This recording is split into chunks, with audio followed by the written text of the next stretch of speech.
defensive coordinator, Emporia State University football. Been coaching 15 years. Originally from Kansas City, Missouri, Blue Springs. One or two highlights of coaching would be probably my first 4-year class of guys that I coached. Just the relationships, the continuing on relationships. I was able to watch them come as a freshman and graduate as seniors. Still have an unbelievable relationship with those guys. The second one would be probably the year we went through COVID. The different dynamics we had to change, and had guys continue to work and continue to strive to get better to ultimately come out successful the next few years after that.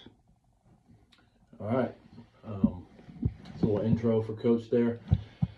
So, Coach, these questions are going to center on sportsmanship and gamesmanship and different issues they may have in your sport that you coach, which is football. So, we're just going to get straight into it. Question A, is sportsmanship an important part of your coaching philosophy and why?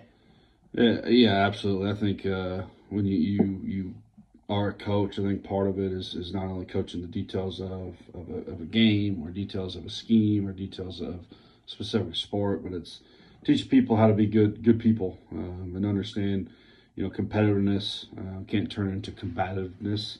And I think that's part of the game. I think that's part of it. There's always going to be a heated moment within sports, but understanding how to control that and let it allow you to be better. Don't allow it to be a negative source of energy. Absolutely. Could you give me an insight into your sort of your coaching philosophy, what that might revolve around? Yeah, I would say the first and foremost, the number one thing I want to do is create relationships with my players, so that ultimately they trust me, and whenever I am coaching or whenever I have to be demanding, they understand that it's coming from a good place. It's not always coming from a bad place or a negative situation. The other thing that I really focus on is I'm kind of a ground up. I like to teach from ground zero. Assume people know nothing. Assume young guys or new guys within the program don't understand who we are, what we are. So we want to teach them the details early. Therefore, part of the details is how you conduct yourself on the field and off the field. And I think as a program, if you want to build it the right way and have it sustained, that's what you have to do. Absolutely. All right, next question.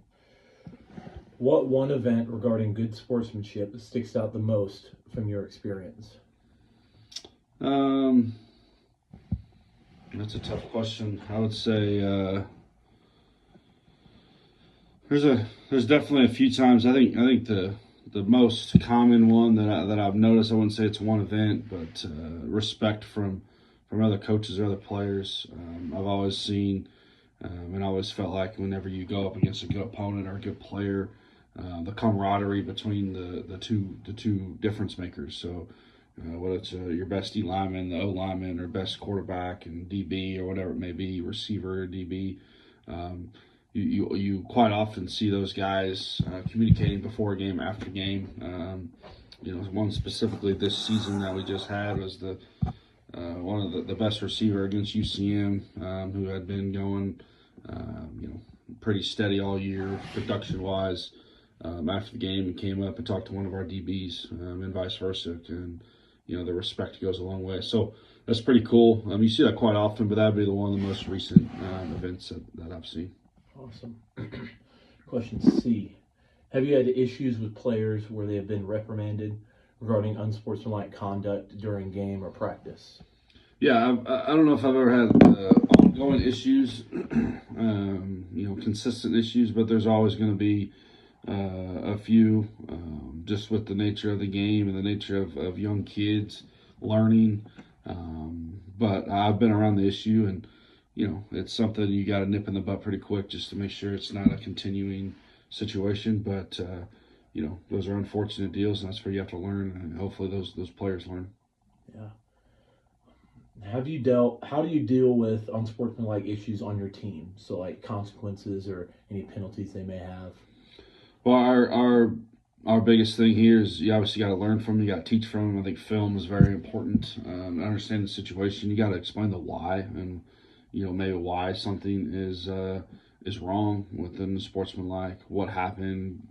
Really understand the situation and try to put the kid back in that situation to teach them how to do something different.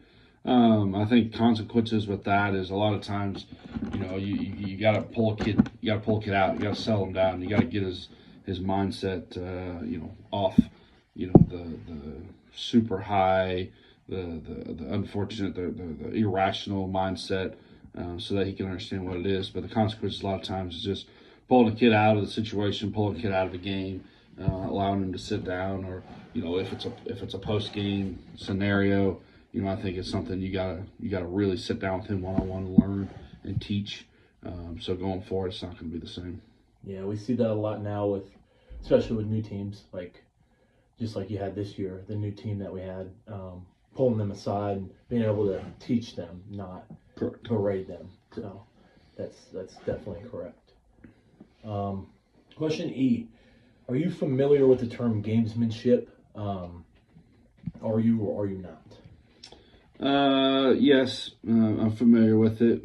Is it a word that I consistently use a lot, or around a lot? Not necessarily, but I would say that I at least understand what it is. Do you utilize gamesmanship as a part of your coaching strategy? I do. I think it's important to understand, how to play the game the right way. I think it's important to, there's always ways to, quote unquote cheat or find an advantage or, create an advantage for your team. But I've always been a big proponent of, hey, win the right way.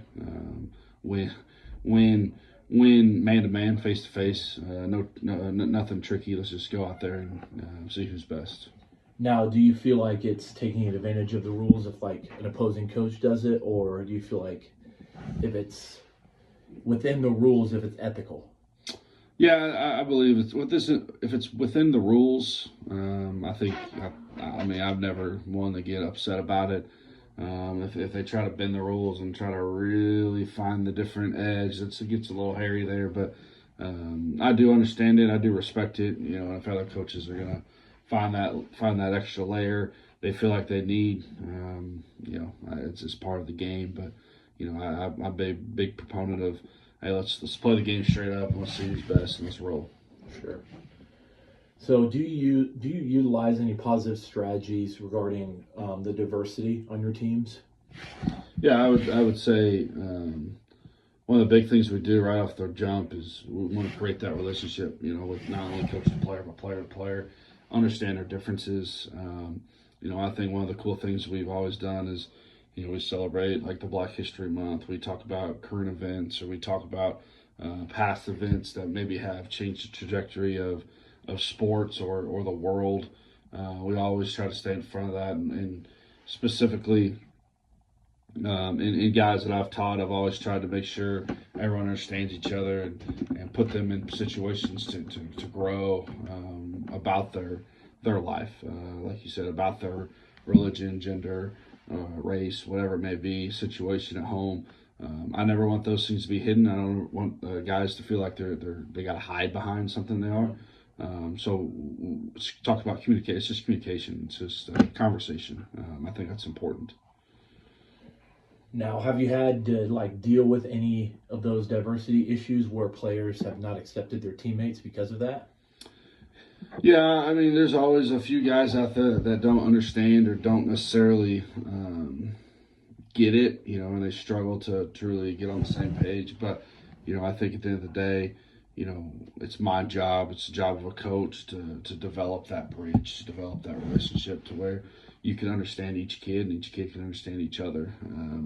As far as any specific issues of, player to player, anything that was beyond a simple situation, I've never had to deal with it, but I absolutely understand, what could come if you're not communicative or you haven't opened that conversation up at the beginning. For sure. Last question here, and then we'll wrap up. So, do you address diversity acceptance in your preseason, and how do you feel it's a necessary element in your coaching responsibility? Oh yeah. I think absolutely we do address this, and part of the addressing is like it's the old be proactive, not reactive. Don't try to teach something because of an event or a situation. Try to teach something because you believe in it. And so I believe in the diversity piece. I believe it's important. I believe, getting guys on the right page, same page, getting guys to understand each person's situation has to happen. And you got to be proactive about it. Don't be reactive. If you're reactive, now you're all of a sudden catching up and trying to right a wrong, and it's truly not something you believe in. So, if you believe in it, you're going to teach it from the jump, and I think that's one thing as far as this acceptance and within diversity is important.